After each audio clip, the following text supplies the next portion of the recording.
I would now like to introduce Juan Fernandez, President of the New Mexico Credit Union Association and an old friend of UNFCU. Juan represents more than 100 credit unions across the state.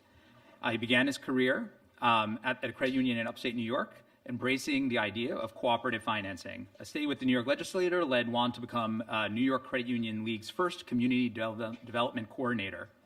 After moving to New Mexico, he joined the Credit Union Association of New Mexico to direct its external affairs.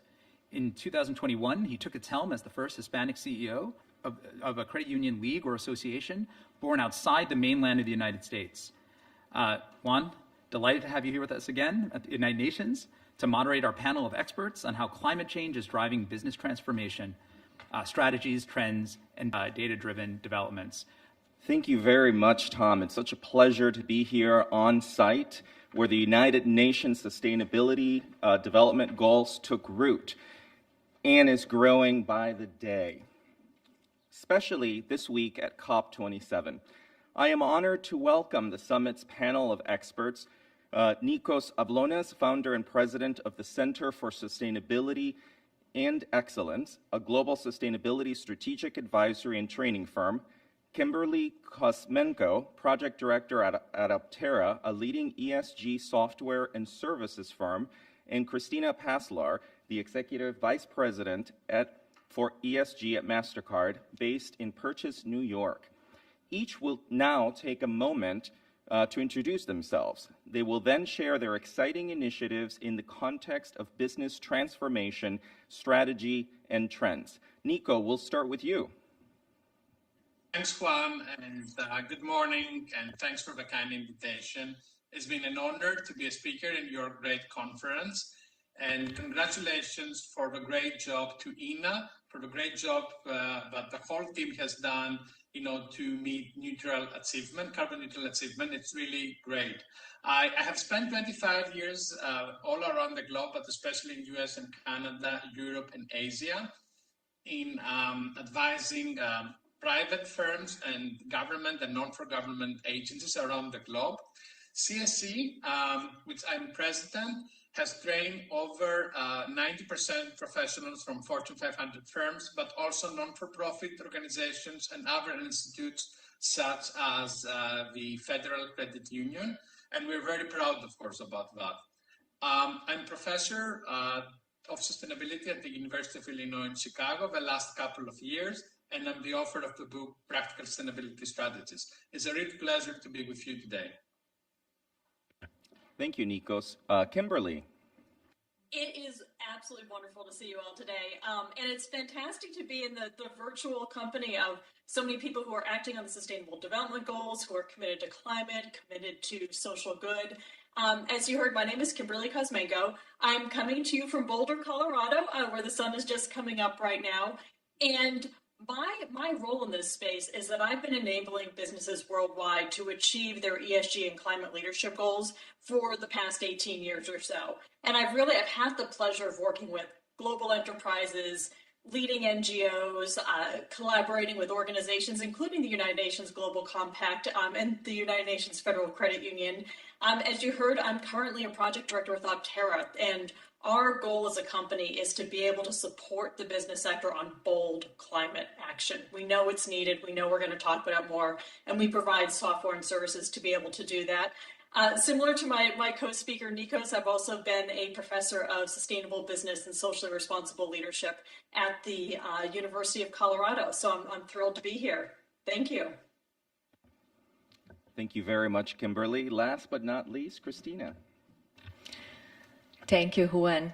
So I'm Christina Paslar. I work at MasterCard. Our headquarters is here nearby in Westchester, and I lead ESG products. I've been working, I was in the payments space in MasterCard for a couple of decades. In the past years, working with purpose-driven business, purpose-driven marketing.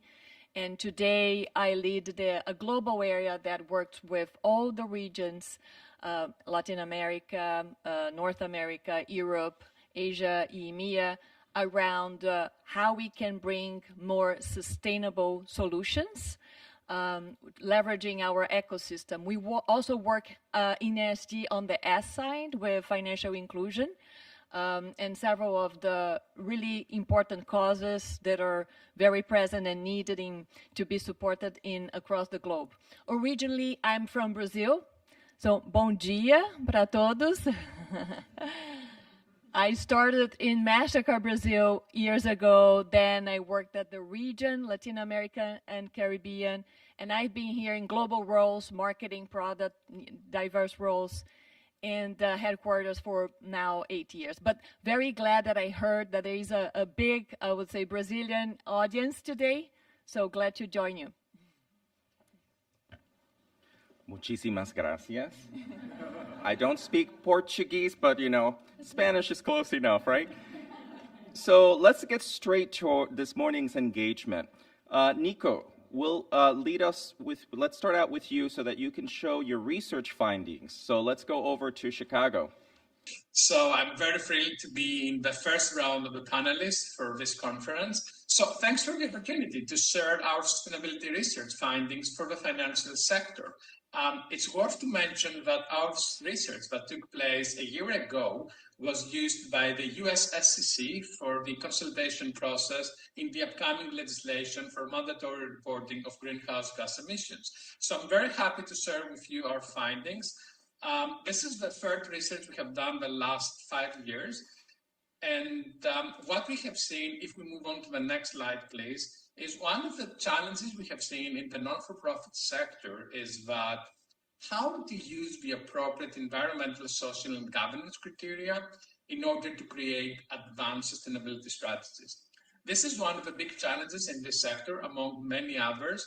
And if we move on to the next slide, we're going to see that what we did is that we identified 160 organizations that were highly profitable and have achieved high ESG ratings from 16 sectors, including financial sector.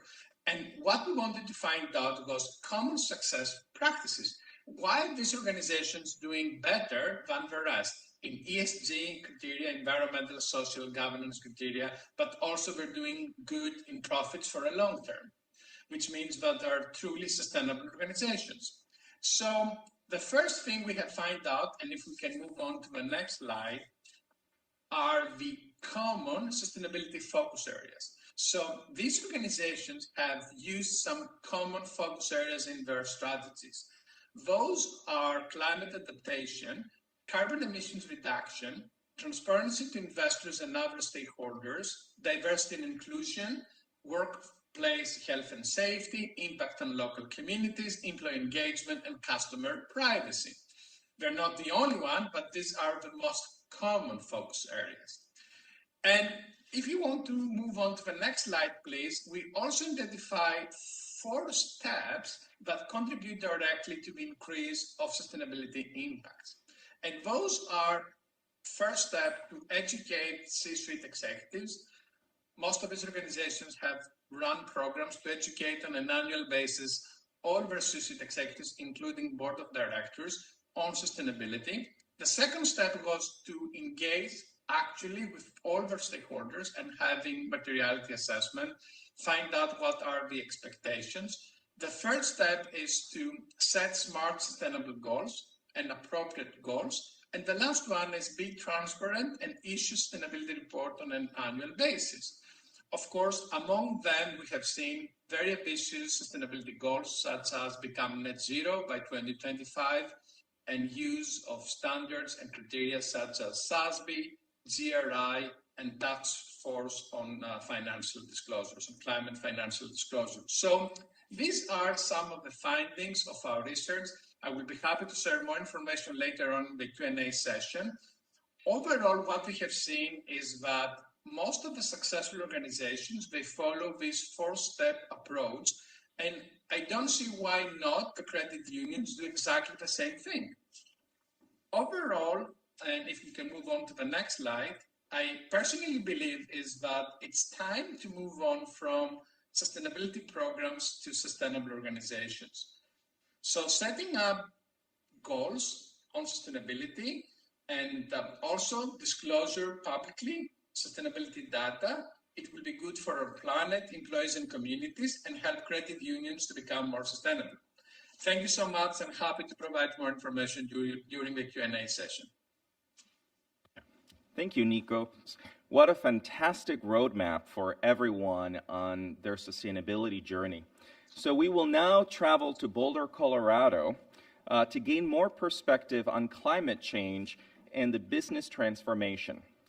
How are you, Kimberly? I know it's bright and early over there. It's bright and early for us too that traveled from the mountain time. Thanks for that, Juan. Yeah, it's been a good start to the morning so far. I'm so happy to be here. Let me dive in and share with you. As you heard earlier this morning, my focus for the past 18 years has been how do we really drive business transformation around ESG and climate leadership. And earlier today, Ema actually queued me up for this conversation really well by talking about COP27 and talking about the fact that what we're hearing from COP27 loud and clear is that we need to take urgent climate action now. And we need to move well beyond taking incremental steps within our operations to fundamentally looking within the business on how are we impacting climate and how are we going to address that. So the big thing that I'm seeing, having worked with dozens of companies around the world, is that science-based targets and driving towards the science of climate change to be able to take action with our organizations is really underpinning the push towards ESG right now. And I'm curious for folks who I can see a handful, raise your hand if you're familiar with science-based targets. I know some folks are in the room live right now. I'm seeing a few. So let me talk a little bit about what science-based targets for climate change action are. We're all familiar with the IPCC research telling us where we need to be able to stay within a manageable level of climate change to avoid the most catastrophic impacts. And our ideal scenario is to stay at 1.5 degrees Celsius or less of total warming relative to pre-industrial levels, which is a really heavy lift right now. So a science-based target is taking first a quantification of what is the climate impact of a business. What are your greenhouse gas emissions within your credit union, within your organization? And then based on the science, identifying how much you need to reduce those emissions to stay in alignment with those major global climate change goals, to do your part to be able to keep us within a livable climate. So really, like as a consultant, what I'm seeing is more and more uptake on this idea of having companies take a scientific approach to their climate programs, both for the environmental benefits and to be able to build business resilience. Because we're seeing that within my client community, a lot of businesses are identifying that not only is climate something that they're ethically concerned about, it's also impacting their ability to be able to do business and for their community's ability to thrive. For example, interruptions to supply chain that we've been seeing over the past couple of years, health concerns, broader health impacts. And so businesses that are taking an approach of saying, what is our science-based target and how are we going to fundamentally rethink and relook at the way our organization operates to be able to meet that target, are also becoming more prepared for these types of extreme events that are affecting our ability as organizations to be able to do the important work we need to do. And here in the credit union sector, to be able to support the financial needs of our member community. So I'd love to share more with that, but I also want to make sure I leave plenty of time for my other co-panelists to be able to discuss. Thank you. Thank you so much, Kimberly, for guiding us through that transformation happening in businesses to address the climate crisis. And I know that a number of years ago, I've seen the work you've done with UNFCU, so it's fantastic and really exciting. It's really clear that businesses are raising the bar on accountability and addressing the climate impact of their financial decisions. Now we will hear from Chris. Thank you, Juan. So working in MasterCard, we work actually with a very large community, right? It's a global community. We are working with, I would say, 20,000 financial institutions at the, in the globe that issue our cards, right? We are in the technology business in the finance industry. We work with 90 million merchants, right, globally. And we have around 3 billion cards. So we felt, okay, the way that we could have a really great impact in the sustainability and the environmental side would be if we could have solutions and tools that we offer to this large community. We are, of course, looking into our own footprint. We have net zero for 2040, but our footprint is not that big, right? It's not that big impact. So offering something to our large community would be the best impact that we could have. So we started to think what type of, let's say, products could help not only us, but our, let's say, issuers. We have many credit unions here that are issuing our cards. So we come up with one solution that is called the carbon calculator. And that is something that we felt, okay, we have so many consumers that nowadays are willing to see how, brands and companies are also concerned about the environment. We have statistics that I would say 80% of consumers that were researched, they said that they would be willing now on in the last 12 months compared to the 24 months research ago, they want to do some type of action that is bringing more of a sustainable lifestyle. So the carbon calculator is a solution that we offered. We have many customers now starting to implement, and it's a simple way there with your mobile banking app or in your, I would say, wallet, you can start to see how much CO2 you're generating with your purchases. And then we felt, okay, but not only offering a way to calculate how much CO2 you're generating is enough. This is a good education for our cardholders, right, for consumers, but how we take action. So not only we are bringing some advices, but we also created what we call Priceless Planet Coalition. And then I think we can bring my slides.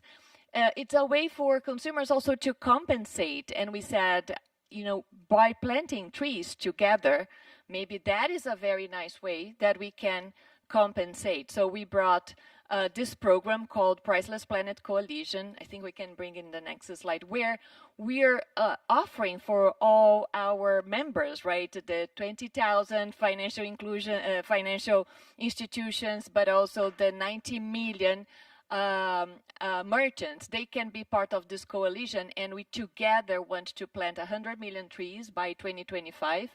Plant, restore forests. So we are going together on this journey, right, to now find a more concrete way to plant trees. And together we felt that this is something that can be more effective. We have at this point more than now this number is still not kind of updated. We have more than 120 partners that already joined the coalition globally. We have that happening in more than 35 markets. We have more than 100 campaigns happening across the globe. So then together with the carbon calculation, that is a way for consumers to also compensate, right, their purchases by donating to plant a tree. A tree in general, it's $2. So that is a kind of a way for us to connecting the merchants, the financial institutions, could be the credit unions here, and your card holders to be together having an action that can really have a true impact. If we go to the next slide, we have now planting trees in 18 countries. So we have sites in all, I would say, the regions. We have also in Brazil, one in Abrolhos actually, and those sites, they not only are focusing on the environmental and the CO2 requesting, but also and affect really directly the climate change, but that we are also looking into KPIs or indexes on the social side and also the biodiversity side. So our projects are together with Conservation International and the World Resources Institute, WRI. So those were the two selected to help us with the scientific rigor, right, to be able to have those 18 sites across the globe where we are bringing the local communities together with us to, in a sustainable way, restore, plant trees, right, bringing back also the diversity. And this is kind of just to give you kind of a platforms, right, that credit unions can, in a very actionable way, join us here against climate. Thank you so much, Christina. These were really wonderful insights on data, business resiliency, and leadership on the transition that we must partake in, particularly for financial institutions and credit unions. Now we're going to move on to a quick round of Q&A. So Nikos, I'll start with you. What are the most important success factor on sustainability or maximizing impacts from your research and findings? Yes, that's a great question. Juan, thanks for asking that. What we have seen is that the most important characteristic is true committed leadership. So the organizations that their leaders are truly committed to sustainability, they achieve much better results than anybody else. A second aspect is to identify the right standards and criteria that they need to comply and be transparent and issue a sustainability report where they're going to announce their commitments to sustainability and also their progress on these commitments. So all this transparency part together combined with the leadership commitment, we believe is the essential for the success of these organizations beyond anything else. Thank you, Nikos. Fascinating findings. And now, Kimberly, can you briefly tell us about the need for organizations to align their goals with science-based targets? Yeah, thanks for that question, Juan. I'm happy to dive in a bit more on science-based target alignment. As I mentioned a little bit earlier, we're seeing the need for science-based targets because we need companies to be in alignment with the IPCC's goals to be able to limit global warming. And I want to share a few specifics of what we're seeing in the financial services industry because we're in a room of credit unions. With setting science-based targets, the first thing to do is to look at the operational climate impact within your organization, which means looking at greenhouse gas emissions from your offices, your branches, your vehicles, things such as that. But then another really important thing that's coming up in the area of science-based targets for financial institutions is looking at those emissions from your business activities. And so for financial institutions, that's what we call our Scope 3 emissions, which includes business activities such as investments from the organization. And when you think about a credit union, a mid-sized credit union might have annual operating revenue of $50 million, $100 million, $200 million, $300 million a year, depending on the size of the credit union. But the total assets could be in the billions of dollars. And that impact of the choice of where those assets are, whether it's consumer loans, business loans, mortgages, certificates of deposit, other products that credit unions offer, where we're seeing the shift in how we're addressing both science-based targets and climate impact is by being able to use third-party standards such as PCAF, the Partnership for Carbon Accounting Financials, TCFD, which aligns understanding of climate impact with financial statements, and other third-party organizations, the Science-Based Target Initiative, to be able to look at what the climate impact is of those decisions to really bring that transformation of business in alignment with the business model of why credit unions exist and why credit unions need to exist in our community, to be able to make sure that there's a really strategic approach on climate that's good for the credit union, good for the members, and good for climate overall. So thanks for sharing that question, Juan. Juan, if I may add something here, and to Kimberly, this is absolutely right. 80% of the most successful organizations, it was part of our research, have been committed to become net zero using the Science-Based Targets Initiative. So it's truly important and part of a success story. Thank you, Kimberly and Nikos. Chris, what top trend are you watching in the payment space as a result of climate change?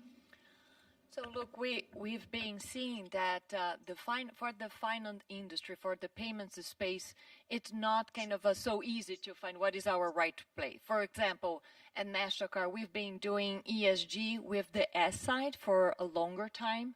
We started with financial inclusion more than a decade ago. And with financial inclusion, which is so core to our business, we have a goal of achieving 1 billion people in the digital economy by 2025. We are tracking very well to achieve that goal. And then what we see in terms of trend in ESG is bringing closer the E and the S. because we have been working so much, I would say, as a finance industry in the technologies, in the payments space, to digitize the payments, right? To bring people to the digital economy. And now the question is how we can leverage from that learning and bring also impact in climate change with the E. So, for example, we were thinking how we can now, with the local communities, the MSMEs, right, the micro small business, the small farm holder that we have in these areas that today were deforested, and with them work to bring back, let's say, the forests, bring back the sustainable lifestyle, give them tools to also help them to have a more sustainable business, but at the same time sustainable on the environmental perspective. So that has been kind of a lot of the change that, and I would say the trends that we see in the payments industry by bringing together the learnings that we have on financial inclusion together with the E. One example that I can give you is when one of the sites that we have here around reforesting is with smallholder farmers, helping them to bring back the forest in conjunction with sustainable agriculture, at the same time bringing some extra income because they could also elevate their forest to carbon credits and then receive kind of the income from the carbon credits. So that is bringing back, and of course digitizing and helping them with the digital payments, helping them to sell their produce, to be more efficient in how they manage their funds and their money. So that is one of the examples that I would bring to have the intersection of the E and the S, which is very much a trend that we've been seeing. Thank you, Chris. Nikos, is sustainability reporting and UN SDGs key drivers of sustainable performance for the financial sector? Yes, but I would say transparency is the key, the most important element here. So it's not the reporting itself, but it's the transparency that the reporting creates. So the reporting creates for the first time big transparency for non-financial data, which, as we know, represents the 80% of the value of the business today, the intangible assets, as we call them. So showing and demonstrating publicly, you know, how well you're doing in all this data, which is related to sustainability, and of course includes UN Sustainable Development Goals. It's a huge commitment, and it's a huge commitment to show progress on an annual basis. And this is one of the key drivers we have seen in the last couple of years for financial organizations and financial sector that drives them to do more and more and drives improvement overall. Thank you, Nikos. And Kimberly, you get the last question of this morning. We are hearing a lot more about investments and the demand for decarbonization of corporate investment portfolios. Can you speak to what you are seeing from your clients? Yeah, thanks for that question, Juan. I'm really happy to go into that a bit more. And just to give you a little bit of context, with my work currently with Optera, we're working with a wide variety of financial industry clients, ranging from small to mid-size banks, certainly chatting with folks in the credit union space, to major private equity firms and major investment firms. So we've been able to see the trends that are happening with financial services across a really wide range of different size, scope, US-based, internationally based. And across all of that, I'm really glad, Juan, that you asked about decarbonization. We're seeing more and more that these both financial institutions and investment institutions that we're working with are doing two things. One, I started to talk about a little bit earlier, which is to be able to quantify the climate impact from their investment decisions across their portfolio. And I mentioned some of the third-party standards that go with that.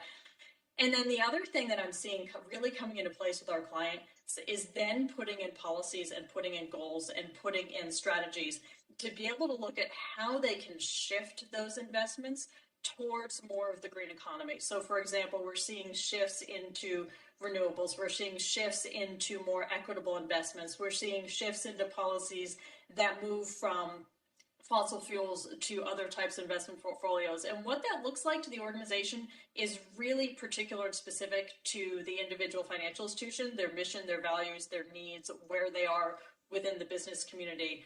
But we're seeing the use of this sort of GHG and climate accounting procedures being able to help to drive the business transformation of identifying where are opportunities for change, and then how can we select what are these new opportunities for investments and products that we're able to offer that are going to serve our members, serve our community, be aligned with our business model, and really drive decarbonization at scale, which I think to me is one of the really exciting things about the financial services sector, is the opportunity to be able to do that and have the influence on what are those next level of technologies and economic opportunities that we really want to support across our communities, local and global. So thank you for that question. Thank you very much. And Christina, I'm going to give you the last word. Yeah, I would just say that environment impact is something that is quite, I would say, new compared to other challenges that we've been facing more on the humanitarian side in ESG. But I would say that that will take a lot of innovation, right, for us to be pioneering, and metrics and measuring and test and learn is also something that is very important that we do together, because of course we want to have the impact on the environmental side, but needs to be in a way that is also positive for the social economic side, and that is not really kind of just a clear formula 100% yet. So I would say that we need together to be having this step by step in things that we are doing that will impact, I would say, the environment, but at the same time bring a positive, I would say, equation for the economic and social side with all the local communities. Thank you. Well, this concludes our panel. Let's give these wonderful panelists a wonderful round of applause.